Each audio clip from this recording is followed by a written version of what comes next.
नमस्कार बच्चों, स्वागत है आपका हमारे YouTube चैनल में। तो इस वीडियो में हम पढ़ेंगे लेसन नंबर 1, हे मातृभूमि। तो यहाँ पर ये जो कविता दी गई है, इसके कवि कौन हैं? तो उनका नाम है राम प्रसाद बिस्मिल जी। इनका जन्म हुआ था 1897 शाहजहानपुर उत्तर प्रदेश में और इनकी मृत्यु हुई थी 1927 गोरखपुर उत्तर प्रदेश में। इनका यहाँ पे छोटा सा परिचय दिया गया है, तो इसको भी हम पढ़ लेते हैं। क्या लिखा है इसमें कि राम प्रसाद बिस्मिल भारत के महान स्वतंत्रता सेनानी ही नहीं बल्कि उच्च कोटि के कवि, अनुवादक, बहुभाषाविद व साहित्यकार भी थे। आपने देश की आज़ादी के लिए अपने प्राणों की आहुति दे दी। सरफरोशी की तमन्ना आपकी प्रसिद्ध रचना है। मतलब ये जो सरफरोशी की तमन्ना अब हमारे दिल में है, ये जो रचना है ना, ये किसका है? राम प्रसाद बिस्मिल जी का। मतलब इसकी रचना किसने की थी? राम प्रसाद बिस्मिल जी ने की थी। ठीक है, आपकी यहाँ पे देखो आगे क्या दिया है कि आपकी प्रसिद्ध रचना है, ये तो मैंने पढ़ लिया।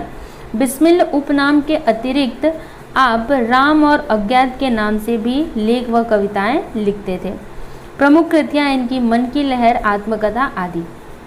पद्य संबंधी देख लेते हैं। मतलब यहाँ पे जो कविता दी गई है उससे संबंधित कुछ बातें यहाँ पर देख लेते हैं। प्रस्तुत कविता में क्रांतिकारी एवं स्वतंत्रता सेनानी कवि राम प्रसाद बिस्मिल जी ने मातृभूमि के प्रति अपने प्रेम एवं भक्ति भाव को व्यक्त किया है। यहाँ आपने मातृभूमि की सेवा करने और देश हित में न्यौछावर हो जाने की लालसा व्यक्त की है। तो चलिए हम इस कविता को पढ़ते हैं और फिर समझते हैं। तो क्या दिया यहाँ पर?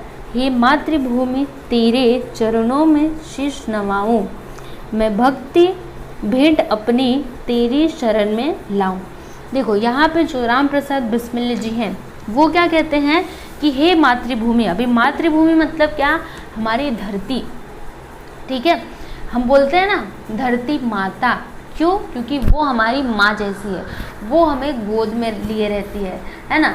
आप अपना कुछ भी काम करो, कोई भी छोटा से लेके बड़ा तक, आप कहाँ पे करते हो? धरती पे ही करते हो। सही बात है। तो धरती आपकी क्या हुई? माँ हुई। क्योंकि माँ क्या करती हैं? माँ अपने बच्चों को गोद में लेती है। तो धरती माँ भी क्या करती है? हमें अपने गोद में लेती है। तो वो क्या है? हमारी माता है। तो यहाँ पे कवि जी कहते हैं कि हे मातृभूमि, मतलब हे मातृभूमि तेरे चरणों में क्या करूँ मैं? शीश नवाऊं। शीश मतलब क्या होता है? सिर। और नवाऊं मतलब क्या होता है? झुकाऊं। ठीक है, क्या बोल रहे हैं कि हे मातृभूमि मैं तेरे चरणों में शीश झुकाऊं, मैं भक्ति भेंट अपनी तेरी शरण में लाऊं। और जो भी मेरा भाव है, ठीक है, जो भी मेरी भक्ति की भेंट है वो मैं आपकी शरण में लाऊं। ऐसा यहाँ पे कवि जी बोल रहे हैं। आगे देखो, माथे पे तू हो चंदन, छाती पे तू हो माला, जिह्वा पे गीत तू हो मेरा, तेरा ही नाम गाऊं। देखो यहाँ पे कवि जी ने कितनी अच्छी बात बोली है कि माथे पे तू हो चंदन। मातृभूमि से वो बोल रहे हैं कि हे मातृभूमि, माथे पर कौन हो? तू चंदन हो। मतलब चंदन की जगह माथे पर मेरे कौन होना चाहिए? मातृभूमि होनी चाहिए। अभी आप सोचेंगे कि मातृभूमि कैसे माथे पर जाएगी? तो मातृभूमि मतलब आप धरती पर हाथ फेरो, आपके हाथ में क्या आएगी? मिट्टी। उसे आप सिर पे लगा लो। समझ में आ रहा है? तो यहाँ पे कवि जी कहते हैं कि हे मातृभूमि, माथे पर तुम क्या हो? चंदन हो।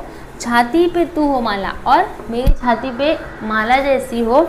जिह्वा पे गीत तू हो मेरा, मतलब मेरी जिह्वा पर क्या हो? गीत तुम्हारा ही हो और मैं तुम्हारा ही नाम गाता रहूं। ऐसा यहाँ पर कवि जी बोल रहे हैं।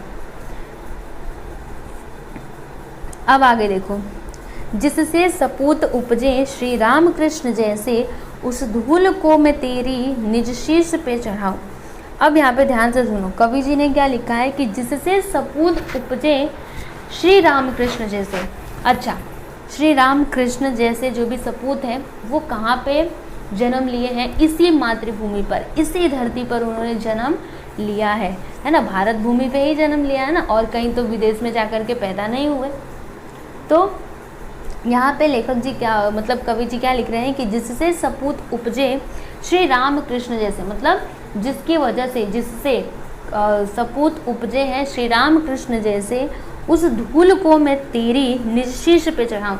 मतलब वो जो धूल है मैं उसे क्या करूँ, निज मतलब क्या होता है अपने, निज मतलब क्या होता है अपने शीश पर चढ़ाऊँ। वो जो धूल है उसे मैं क्या करूँ, अपने शीश पर चढ़ाऊँ। ठीक, फिर देखिए यहाँ पर लेखक जी क्या लिखते हैं, माई समुद्र जिसकी पदरज को नित्य धोकर करता प्रणाम तुझको मैं वे चरण दबाऊं। फिर यहाँ पर लेखक जी क्या कहते हैं कि माई, माई मतलब क्या होता है माँ होता है, माँ को क्या कहते हैं माई कहते हैं। तो माई समुद्र जिसकी पदरज को नित्य धोकर, ब्रज मतलब क्या होता है मिट्टी, क्या होता है मिट्टी, और पद मतलब क्या चरण पैर। ठीक है, तो यहाँ पर लेखक जी ने मतलब कवि जी ने क्या लिखा है कि माई समुद्र जिसकी पदरज को नित्य धोकर करता प्रणाम तुझको, मतलब मैं तुमको क्या करता हूँ प्रणाम करता हूँ, मैं वे चरण दबाऊँ, मतलब वो जो भी चरण है मैं उनको क्या करूँ दबाऊँ।